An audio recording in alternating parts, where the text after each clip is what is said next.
can we become the type of person that continues to flourish with all these variables and, traumatic experiences to some degree that allow us to continue to show up in a way where we're in a healthy spot where we can still see the big picture when everything around us would say, you're totally entitled to look at just what happened to you. That was horrible. What does it look like to kind of live the kind of life where it's of course painful, but I'm still available to serve and arrange transformational experiences regardless of what's happening on a day-to-day. This is the Live, Lead, Last podcast.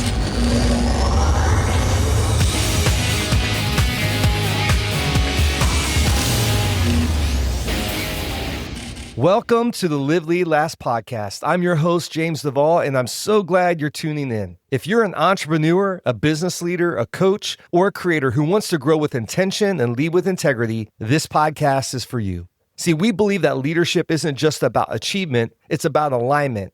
And through our Live, Lead, Last framework, we help you go deeper, live with purpose, lead with clarity, and last with a legacy that multiplies your impact. Today on the show, I'm joined by my friend Justin Brown. Justin is a mental performance coach to athletes, coaches, and leaders across the country. He works one-on-one with clients to help them repurpose stress and show up at their best when it matters most. And he trains teams to elevate leadership and culture through group coaching, speaking, and workshops. He's also a certified breathwork instructor, a professor of sports psychology and leadership, and the author of Stay the Course, 5 Transformational Principles of Leaders Who Last. He's someone who truly practices what he teaches when it comes to resilience, personal mastery, and healthy leadership. In this conversation, we dive deep into what flourishing leadership really looks like, from the 5 modes leaders operate in, to the science behind stress, to how tools like breathwork and cold exposure can help us sustain high performance without burning out. So whether you're pushing towards a big vision or just trying to stay grounded in a chaotic season, this episode is packed with insight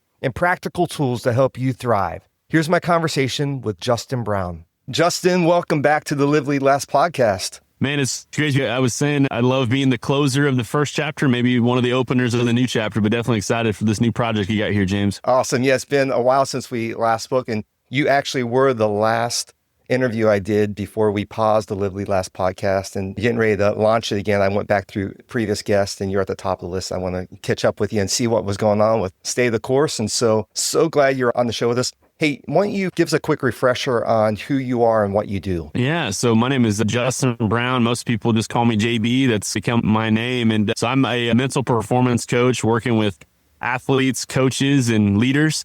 I've spent a lot of my life kind of studying sports psychology and leadership in the intersection of the two of them. In a past life, it feels like a long time ago now, I was a college baseball coach for about 10 years and I got out of the coaching game when my boys were born. And since I got out, I've really just been a writer, teacher, and I still view myself as a coach, just not coaching physical baseball anymore, just coaching, mental performance systems and processes and helping serve athletes and leaders. So, yeah. That's awesome. Another update I didn't know is that we actually should call you Professor JB. Is that right? Yeah, that's exactly what my students call me. And I don't really dress up the academic world a ton, not diminishing those who do, but I'm still JB. We're just in that setting. So, yeah, I serve as a professor of sports management, teaching sports psychology and sports leadership classes for, a range of coaches and future business leaders. And I love it. So it's my day job. That's awesome. To unpack a little bit about Stay the Course and what you're doing in the coaching space, I know that you have a framework that you use and you talk about modes of leadership. Could you unpack those for us? Yeah, absolutely. So there's a large framework that a friend of mine and I developed over the last few years that I use in individual coaching with one-on-one with leaders and athletes. And then obviously I've got the privilege to jump in with organizations and help with. There's a lot of layers to it, but it's really the root of it is this mind-body connection for what flourishing leadership looks like and trying to get in tune with the many dimensions, physical, mental, emotional, spiritual, that, really impact a leader. It produces a kind of leadership, a level of leadership, if you will. And over my years in, college coaching, in my time even as a student athlete, I tell teams that I work with, I think my first year on a team, I was 7 years old. I'm 35 now. Wow. So I've had, 28 straight years being a part of teams. I'm not leading a team, but I work with, multiple teams. So I still am in the team environment. Yeah. And over all those years of being in team environments and popping in and out, even in work environments and all kinds of things, I really feel like there's 5 modes that all teammates operate in. And these are not like, you take an assessment and you find out which mode you are. It's not really a tool like that. It's the 5 modes of flourishing leadership. We slide in and out of these all the time. And what the work I'm doing with leaders is trying to help understand where we're at and making sure we're in the mode we want to be in. And so the first mode, the one that every leader struggles with and they pull their hair out, is what I call the stealer. And when we're in the stealer mode, we're really doing everything to make things about ourselves. We're very limited by our self-view, what we're trying to get out of this thing. How is this going to advance what's important to me? The stealers in the athletic world, I've noticed over the years, they're fierce recruiters. They love company. They want, I want to share this stealing experience. And most often they're not getting the role they want. They're not getting the time they want. Something with the distribution of playing time, resources causes an emotional reaction where we slide into stealer mode. They sit on the end of the bench. They're disengaged.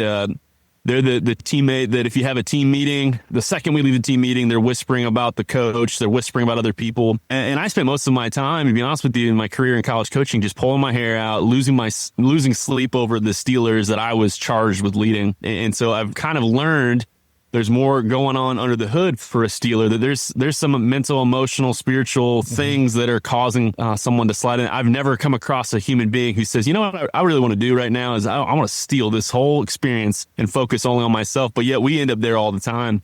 The second mode of flourishing leadership is what I would call a coaster. I used to think that the Steeler was probably the biggest threat to a team's potential, but I now have shifted my views to think that a coaster is actually the biggest threat.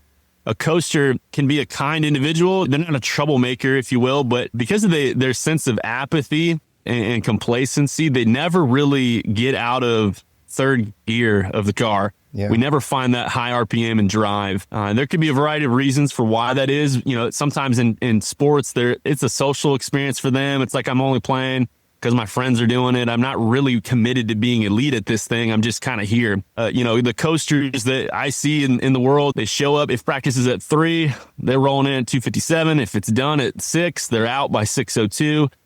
A coaster really only, commits to the bare minimum requirements of being a part of the thing. But they're not a troublemaker. They're nice people. They're kind. We love them. But over time, if our roster or if our team is comprised of Steelers, coasters, I don't care, how much talent we have returning. I don't care, what we're ranked in the preseason poll. Mediocrity is going to be the ceiling. And I'm actually doing a long-term, any listeners want to help contribute to this. If you're a coach or you have a team of athletes, I'm tracking for fun with coaches and just seeing where it goes, of being able to identify what percentage of the roster, where's the threshold? Is it 20% of the roster? Is it 40%? I want to know where the threshold is, where we say, hey, if you hit this threshold where your composition of your team, we would call Steelers and coasters, what's the record for someone like that? Every coach I know wants to maximize their roster. And so we do all the physical training, we do all these things. And I've just seen far too many times and experienced it in many ways, both as an athlete and a coach, where, it really wasn't the physical that limited us. It was the mode that these individuals were operating in. Yeah. Over time, we try to shift out of these two modes. And it's important when I'm explaining this that, there are all sorts of things that can send me into Steeler and coaster mode. I can wake up with the best intentions. I can, January 1st, I'm going to, my best year. And then, an event happens and triggers me, creates an emotional response. And the next thing you know, I'm only concerned about myself, or I just don't have the drive anymore. The groups I work with, man, we can go down a road of getting frustrated with all kinds of archetypes of people who fit the Steeler and coaster. The tool is really designed to look inward and go, what is it that creates the Steeler in me? What is it that creates the coaster in me? Yeah. The third mode is what I call a riser. And they're often on a athletic team, the underclassman who's got a lot of potential. They may not be viewed as a true leader yet, but everyone who sees how they operate knows, man, this person's going places. They have a different look in their eye. There's a different pace to their life. You get excited about seeing where they go because they have this growth mindset, this commitment to mastery and getting better that's going to go where it goes. And there are risers that I've engaged with in life where, I met them at 15 and 16 years old, and you just go, I cannot wait to see, where your life goes. We want to spend most of our time, at a minimum, the riser mode. And over time, as we develop, we move into these other layers of leadership. What I would call is the server is the fourth one. And this is really the beginning of leadership, in my opinion. A servant leader is a popular term. It's becoming mainstream. And I think we're actually lowering the bar of what true servant leadership is. It's not just lending a helping hand here or there. A server is someone who consistently behaves and thinks in ways that conflict with their own self-interest. This is the hard part of it. There is some self-interest that is subverted if you're truly going to be an elite servant leader. It costs you. We have to count the costs if we want to do leadership, because it's going to inconvenience you. And so we start to build this mindset and mentality around, this is what I do. In the athletic world, this is an individual who maybe they've put in all this time and, their performance has gone in a way where they've lost their starting position. They've maintained commitment to the group. People are looking at them going, you should not be as joyful as you are. Yeah. You just got passed up. That was frustrating. Everyone would totally understand if you disengaged from the group and went off in the corner and were upset that you don't have the role that you had before. But a server doesn't do that. A server says, I'm still committed to the team. I'm still committed to the collective group. And I'm going to find a way to serve the needs of the team through my unique gifting, my unique wiring, my unique talents, and find a way. I've met servers who they're the soft-spoken leader that truly fills up the water bottles before practice and is fully engaged. And, hey, I serve behind the scenes. I can recall a server that I had as an athlete that I had to literally tell him to stop setting up practice, stop. Everyone's taking advantage of you. Yeah. And you need to let others step in here. As he was getting ready to graduate, I saw, man, once he's gone, we have no one else operating like this. And so you need to now provide opportunities, and you're beating everyone to the punch and serving the needs of the team. I have, had other servers and observed other servers, man, they are just completely unafraid of conflict. They will say what needs to be said. They will address the elephant in the room, and that is a skill. And so there's this other side of a server that is just a bulldog. That's what the team needs at some times. And they bring their unique gifting of saying, you know what, let's go. We can't just keep acting like this is not a big deal. And they provoke, necessary conversations. So the point is like finding the ways that you're uniquely wired to serve the needs of the team through your natural kind of gifting. And we can develop skill on top of that. But that's what, a server is doing. The last phase, and I'd even love to hear your thoughts on this phase, is like there's this archetype in my mind that I've maybe met 2 or 3 in my life that I would call the broker leader. And if you think in business, a broker, a real estate broker, if we look at the role, they're the middleman arranging a deal. A real estate broker talks on behalf of their clients to another real estate broker who's talking on behalf of their clients, and they're arranging and ushering in this transaction, this exchange. And they serve as this intermediary. And I actually feel like that's the ultimate form of, you could call it a transformational leadership, is this broker type mindset that says, I'm going to arrange a deal between the people I'm leading in a life-changing transformational experience. Yeah. And it's like this black belt version of this, because you know how hard that actually is to do when you're in the trenches and we've got real things going on. It is a mindset that is born out of extremely high well-being is what I would say as I'm exploring it. It's like you have to really be in a very healthy spot as a human being. You got to be flourishing at a high level to even be thinking and seeing the big picture and saying, how can I leverage what we're doing here for something beyond what we're doing here? Yeah. And that's a hard thing to do. That's a hard thing. Again, you lose sleep, but, we have a 6-month-old at home, and, there's all kinds of life experiences that shift us on this continuum: stealer, coaster, riser, server, broker. Yep.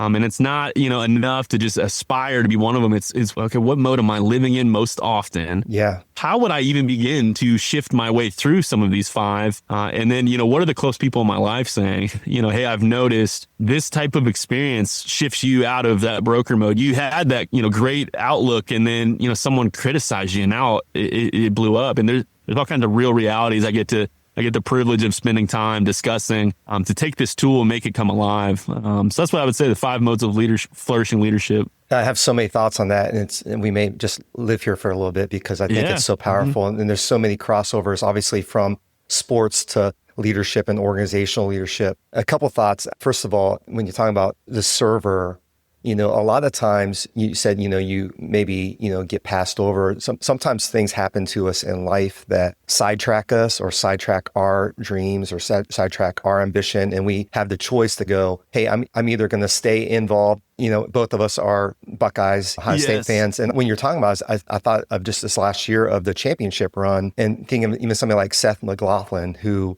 All-American, probably the best center in the nation at the time, goes down with an injury. And people were like, he ought to just hang it up and get ready. But you always see him on the sideline. You always see him coaching and involved and serving to the benefit of the team. And I think that's one of the things you see in great cultures is that everybody plays a part. And even if you're not the star or you're not the main contributor at that time, that you're able to serve the greater vision and greater mission. I think you see in championship teams or you see in championship organizations, you're going to have probably a high level or a high number of those servers. Yep. Because there's only so many stars, only so many main leaders, right? I was also thinking about just this idea of brokers. And one of the things that I teach and coach is this idea of 100x leader, somebody that's 100% healthy, and X is that multiplying, right? We can only give out what we possess. And so if I'm not 100% healthy, I can't actually multiply that or empower or create opportunities for other people. And so on that continuum then is like, I may be 40% healthy. I'm probably dividing. In your framework, that might be the stealer or the coaster, or I may be 60 or 75% healthy, and I'm either maybe subtracting or maybe adding to the team. But unless I'm actually healthy mentally, emotionally, physically, all those things below the surface, those root issues of life, then I'm not actually able to empower or create opportunity or be that broker for other people, right? Yeah, I think you're just dead on. And there's two, scientific theories that are rooted in the framework we've worked on. I think there's a conversation that continues to come up about capacity. Mm-hmm. And we've often viewed leadership like it's my intentions. It's just my set of values on the wall, my whole approach to do it. Where I spend most of my time in this framework is helping leaders understand that your well-being in 4 areas relative to these scientific theories, the human functioning curve, which we can talk more about, developed by Dr. Peter Nixon, and then the polyvagal theory developed by Dr. Stephen Porges. These 2 theories, if you overlay the physical realities of them relative to our nervous system, relative to our level of exhaustion, those ultimately determine which state we're in. We can say, I aspire to be the broker, but if you're just burnt out and exhausted, it's kicking your nervous system and your mind, your body, your whole level of inner life to a stealer. And that's a brutal place to be in when you have aspirations to do more and be more and whatnot. And so it centers back on our well-being in 4 areas: the physical, the mental, the emotional, and the spiritual.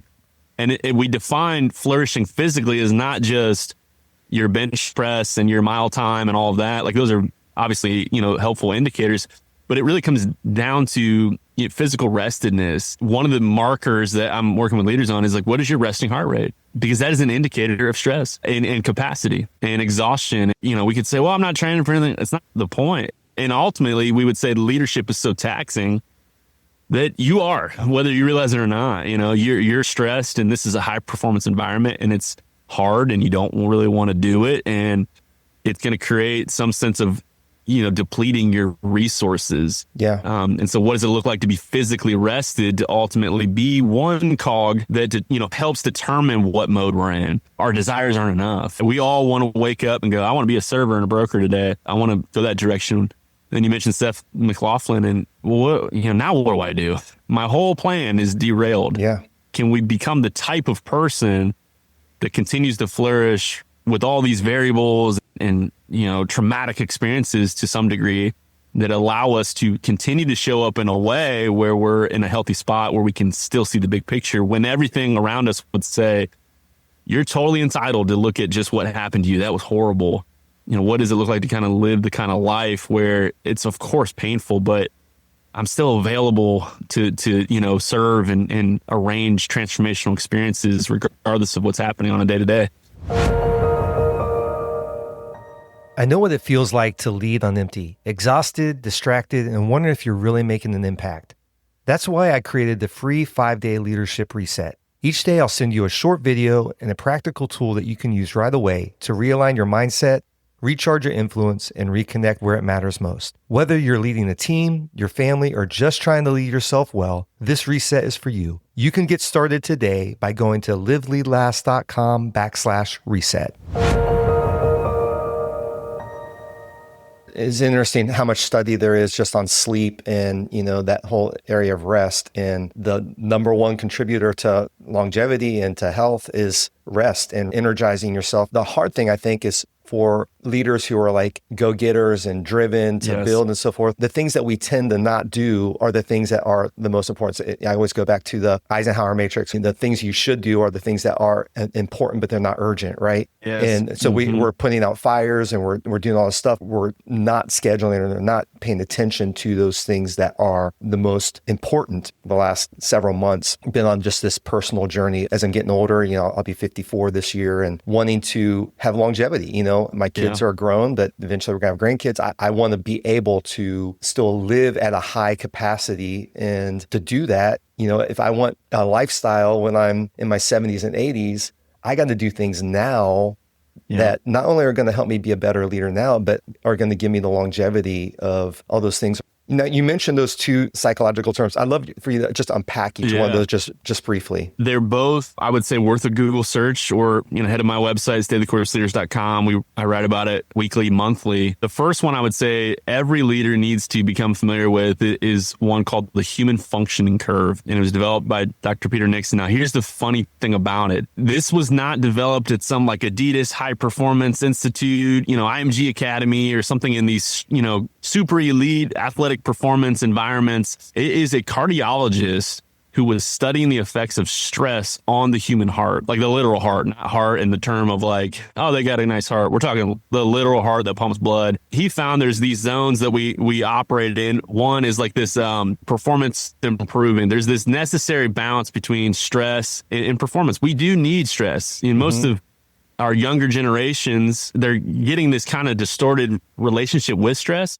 And we need it. So it's like it's not about eliminating stress. It's about how we relate to stress. And that makes all the difference. So there's this first zone. And if you Google it, you'll see the chart where your performance is improving by way of a healthy tension with stress. Then you enter into what he calls a creative calm or a C zone. We could just almost call that flow state. Just this sense of like, you're at your best. You're clicking internally, externally, your focus. It is a great spot. Now, every high performer that I've ever met or worked with, they're going to ride the rail between this C zone and fatigue. Like it's just assumed if you're a go-getter, you are going to always be indexing to where you're at this cliff of great performance and fatigue. It's really then becomes a game of what systems we put in place. And systems, if you look at the definition, is some sense of the principles and procedures is a system. So a term I use in coaching a lot is that every system is designed to get the results that it gets. So there's some sense that relative to fatigue and stress and high performance, where we are operating in a system, whether we want to admit it or not, there's a personal system that is getting the energy and exhaustion outcomes that we get. And sometimes we're okay with those. And sometimes we are going, no, I'm stressed, I'm burnt out, I'm not in a good spot. Yeah. And if we don't address this loop to stay in the creative calm, then the backside of the human functioning curve, it's a fascinating image, is just it cascades down to burnout. Ill health would be the technical medical term. So again, this isn't even just like, well, what is ill health? It could be different for James, different for me. No, ill health is ill health. Like your stress, your resting heart rate, your blood pressure, your immune system failing. We don't there's no disputing what ill health looks like physically, right? We know that. And so you look at this tool and you overlay it with these 5 modes and you overlay it with well-being and these 4 dimensions of being a human being. We begin to create a system and a model for what those conversations look like to stay in the creative calm zone. The second theory over top of it is very popular. I'm a certified breathwork instructor. And so in the breathwork mindfulness world, the polyvagal theory is massive. It's becoming mainstream, which is awesome. So there's information going out there. Essentially, the vagus nerve in your body controls the nervous system response, parasympathetic or sympathetic. And there's something that comes to mind, with high performing elite sport teams. A quip I love kind of encouraging coaches with is that when it comes to like crunch time, I was working with the high school baseball team and they're in the state semifinals down in Georgia. This is high stakes for these families, for these kids, trying to encourage the coaches that, there's still going to be strategic and tactical elements to what we're doing, but you got to remember you're ultimately coaching nervous systems at this point, because our nervous system has preferences for certain behaviors when we're in certain states. And it really doesn't matter what your core theological beliefs or anything. When you're in a fear response, the body knows what to do. Yeah. When you're in a rested response, all of a sudden, all sorts of processes and experiences become available to us. And how do we maintain that kind of rested focus when things are stressful, when things are hard and difficult and the stakes are high? And so the polyvagal theory is another one you could Google search. It's this cool 3 zones: rest and digest, fear, flight, and then the top one in the red, which is really where like this sense of trapped, the sense of you're really struggling. And this is it, not just layered like in the moment, in competition. That's a separate thing maybe we could talk about in the competitive environment, but it's really just like, how's your nervous system over a period of time? Does it, and as you enter more into the fight or flight state, which a lot of us in leadership are just living in that state, constantly on edge, can't shut it off. And we understand that it all matters. There's on the right side of this chart in the polyvagal theory, there's this whole set of what's happening from a bodily function standpoint. And I mentioned immune system because that's one of the indicators of chronic stress, is that your immune system goes. So when I was a college coach, I just was constantly fighting sinus infections. And I was, I've had allergies since I was a kid, odds allergies. It wasn't until I started getting turned on to these types of things, training systems, where I realized that was not allergies all that time. It was chronic stress, immune system failing. So I would have monthly sinus infections and yearly, multiple bouts of the flu and stuff, not really recognizing it was a response to chronic stress in my nervous system never calming down, never reaching a sense of rest.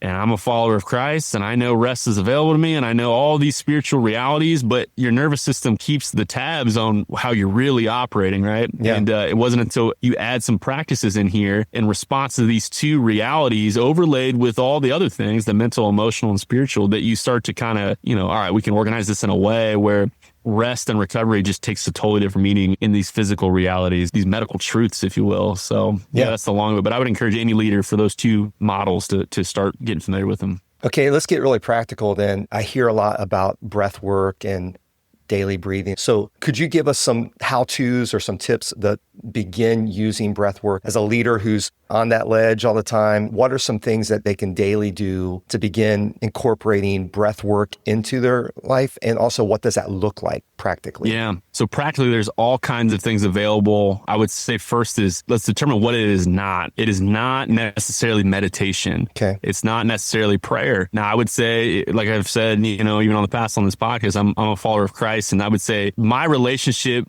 spiritually with Jesus has only been enhanced by the addition of a breathwork practice in my life. It almost serves as the tee box for entering into deeper prayer, meditation on scripture, all kinds of things. But the practice of breathwork is something in a different lane. Okay. And the goal with it is not I'm meditating on some thought. It's to become more mindful of my body.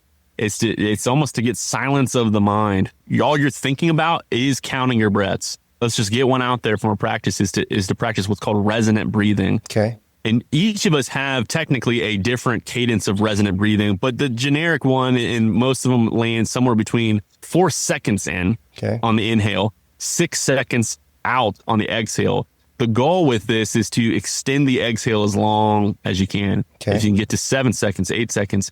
And what that does, most of the time, if you're diving into it, you run out of air. I've got all the air out on my exhale, but I still have 4 seconds left. And that's because we breathe too fast. And so it's this slow, rhythmic breathing, calm, slow, deep breathing that really begins over time to stimulate what's called the vagus nerve, which then, and essentially for your nervous system, just says, everyone just calm down. We are totally fine here. And so we can have mental thoughts of, I'm fine, this is fine.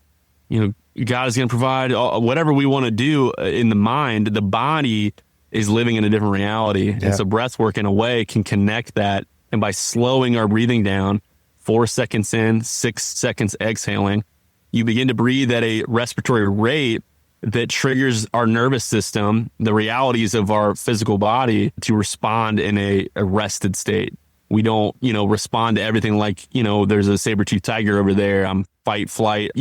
Modern living, social media, our phones, our connectedness we are getting further and further away from that true rested physical state. And so breath work as a regular practice is a way to provide a space for your body to get into those benefits. And as you stack it as a habit, just like anything else, like, 30 minutes on the bike turns into an hour on the bike and 2 hours on the bike. And then you're doing things, James, that people are like, how are you riding as much? You start slow and build it. Now, from a practice standpoint, starting 5 minutes turns into 10. If you jump into it, you've never done it before, 10 minutes feels like in a long time. Your mind begins to wander. You have to bring it back. It's really, again, you're not fixating on one thought. You're just counting breaths. So next thing you know, your mind, all you're solely concentrating on is how many breaths, 4 in, out. You're counting, 6 exhale.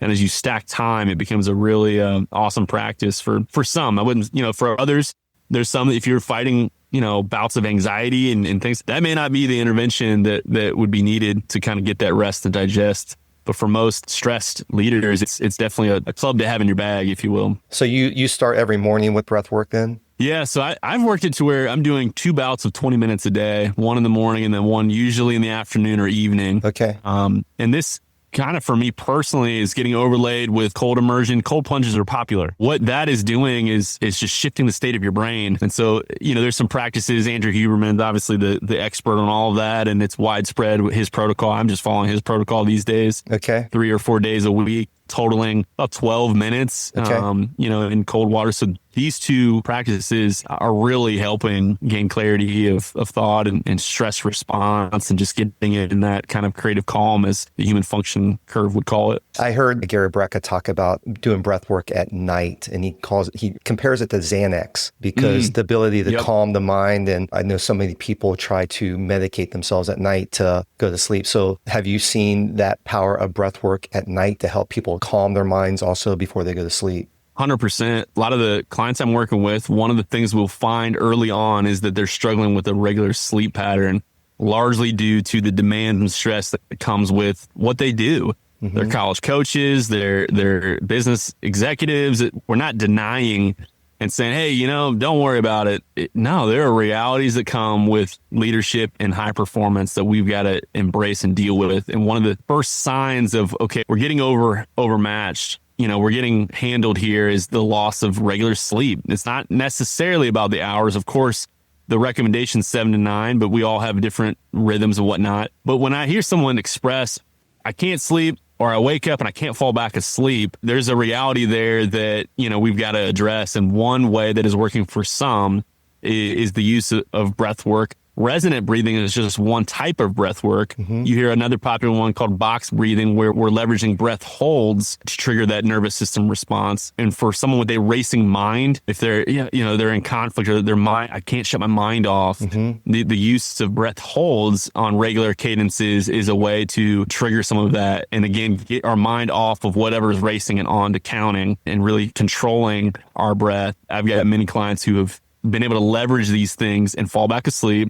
or fall asleep, whenever they do go to bed for the first time, and begin to engage with this in a way that now physically, feeling physically rested is available. Because, when we talk about this value of, hey, one sign that you're flourishing is that you're physically rested, many of my clients are like, I am not. I feel exhausted all the time. What's going on? I don't sleep well. I can't fall asleep, or I wake up at 3 and can't fall back asleep. And so I'm all out of whack. And so we have to find ways and things we can throw at that beyond just don't worry about it, man. It's not a big deal. We have to have some tools in our bag to feel like, I'm not helpless in this. And so breath work is definitely one that's helping some. Can you talk about your experience in cold plunging? Because as of the time of this conversation, my cold plunge is in the mail coming to the house. It'll be here this next week. My wife and I have been looking and studying the benefits of it, and we're going to dive into that world. So talk to me about the benefits it's been in your life. I would say more than anything, because I know, social media has a way, and I would have not been an early adopter, rolled my eyes at the cold plunge thing and thought, this isn't helping anything. For me, transparently, it just puts me in a good mood. Like, it's just flat out. I can't, we could add layers to dress it up more. It's when I get in the water and I come out, I'm in a better mood. Yeah. The technical science is obviously the insane release of dopamine and rewiring some of those. And that's awesome. And it's just becoming a thing that as I'm responding to stress in real time, I'm aware of it and going, dang, I'm feeling a little ragged. I'm feeling a little run down. It's becoming well, let me throw this at it. And then once I've established that, it's now something I look forward to. I can think of many days where I had a full stacked day of client calls, teaching class, all kinds of things. I'm someone who I run out of words. I'm an introvert. And my wife, we've had a line over our almost 11 years of marriage where one of us will just say, I'm out of words for the day. Like I ran out of words, right? And I hit that threshold maybe at 10 a.m. one of these days. And I've, now I have a full evening in front of me. We have 3 boys, 6, 5, and 6 months. I can't just park it and shut it off. So I began to, what I'm going to do right when I get home, I'm going to get in the cold plunge right away. And it shifts my state. And now I feel like, okay, I'm back on track. And I'm sure there's other sciencey ways to explain it and other, kinds of things. But for me, it's become just this tool where I can, in any moment, shift my state, change what's happening. If I feel like I'm overthinking something or my mind is starting to spin, cold plunge, I can shift what's happening. I heard a counselor describe it as like you can begin to go through your lived experiences with a different kind of pathway. Yeah. Stress response, you now can intervene and I can go a new direction with that and carve a new path instead of the same old one that's always gotten the results that I've gotten. So that's how I'm using it, and it's been great. That's awesome. Well, I'll give an update how it goes for us.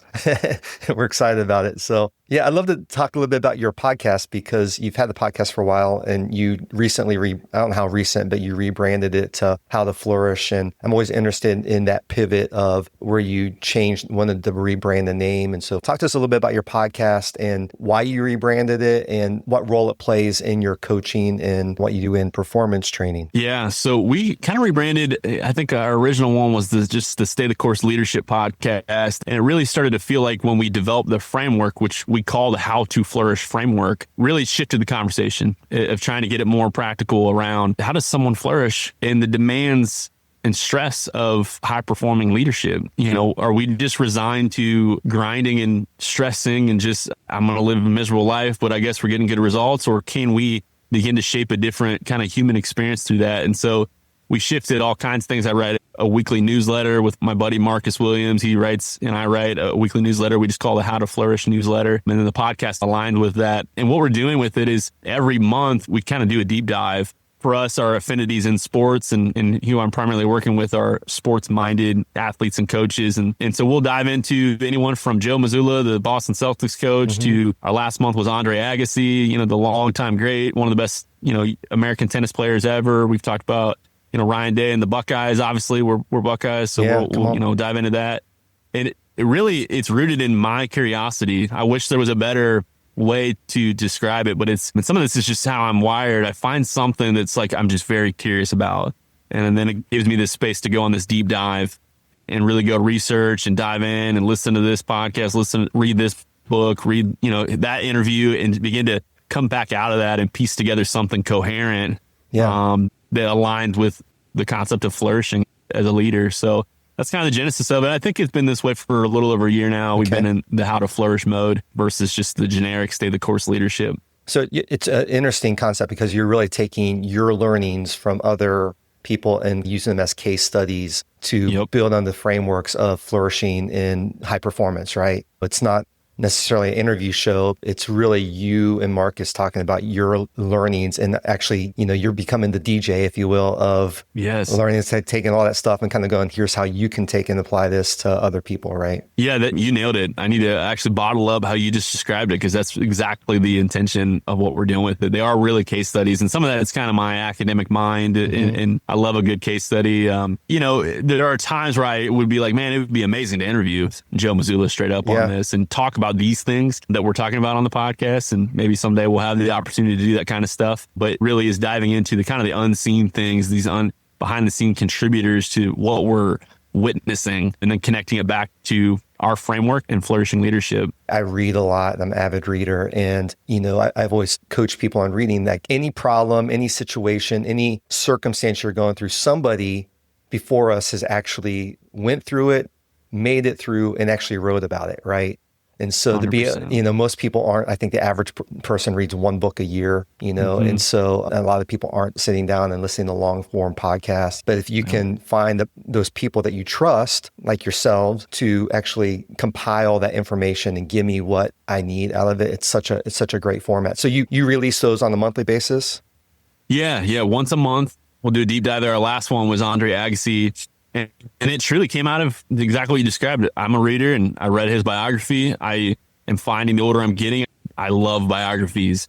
I just love hearing people's stories and journeys. And you go, oh my gosh, when he was 17, he engaged with this experience. And I was just talking to a leader the other day who's facing the same thing. And you start to just connect this big web of how we were living life. And so I read his book and immediately shifted and went, oh my gosh, here's all kinds of things that apply to the flourishing leadership, framework we're talking about. And then we get on there for an hour plus and dissect it all. So yeah, come join us. Yeah, it's awesome. Tell me just a little bit about your Flourishing Minds workshop. Talk to us a little bit about what you're doing there. Yeah, Flourishing Minds workshops are anything from 1 to 4 hours where I come in with a team or a business or whoever sets it up. We've had anywhere from 12 to I think the largest one I did this year was 75. It's really my facilitation of all the teaching of our framework in ways that, promotes discussion on things that we're not typically discussing. I can't tell you how many times I'll ask a question in one of these workshops and ask someone to articulate their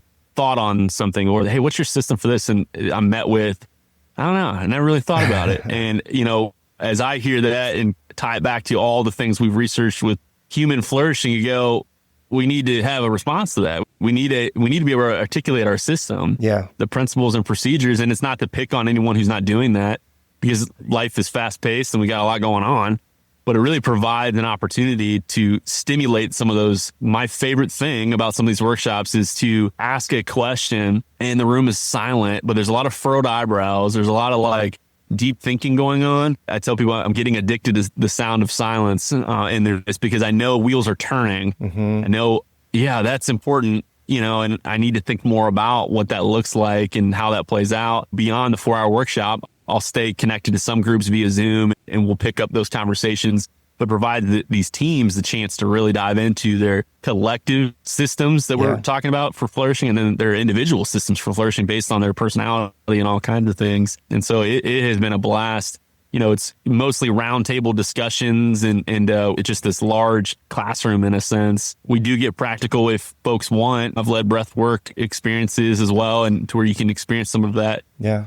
So it's really what the group wants, but the base is taking the framework that we've developed to these environments. So I'd love to work with anyone listening. I'll put the link to your website and so forth and get more information about that. You truly are an educator. Like you obviously love learning and distilling that learning to other people. And so it's been really cool. Thank you so much for taking the time to be on the show. And I'm going to put in the show notes all the ways to contact you and get a hold of you through your website and the Flourishing Minds workshop. But I really appreciate your time, man. Well, I appreciate the opportunity and love what you're doing, James. And I'll come back as many times as you want. This has always been a blast. And, I love, what you're getting at and how you're serving and helping leaders. So keep going, stay the course in your own right. Hey, thanks so much for joining us today on the Live Lead Last podcast. I hope this conversation with Justin Brown gave you some new tools and mindsets to grow in your leadership and stay grounded in the process. His insight on mental performance, stress recovery, and healthy leadership rhythms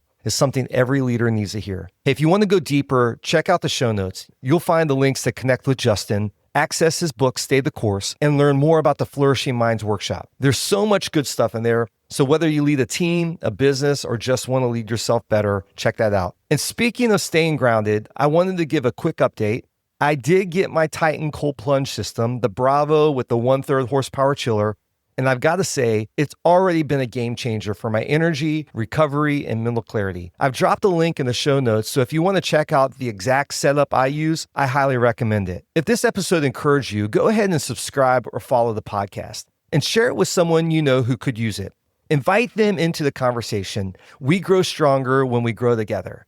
And if you're not already on my weekly email list, I'd love for you to join. I send out one curated resource each week packed with practical tools, leadership insights, and personal growth strategies. So just text the word GROW, that's GROW, to 66866 to get started. Let's stay connected. Find me on Instagram or LinkedIn at the James Duvall. Shoot me a message. I'd love to hear what stood out to you from today's episode. Thanks again for listening. And as always, live deeply, lead boldly, and last intentionally.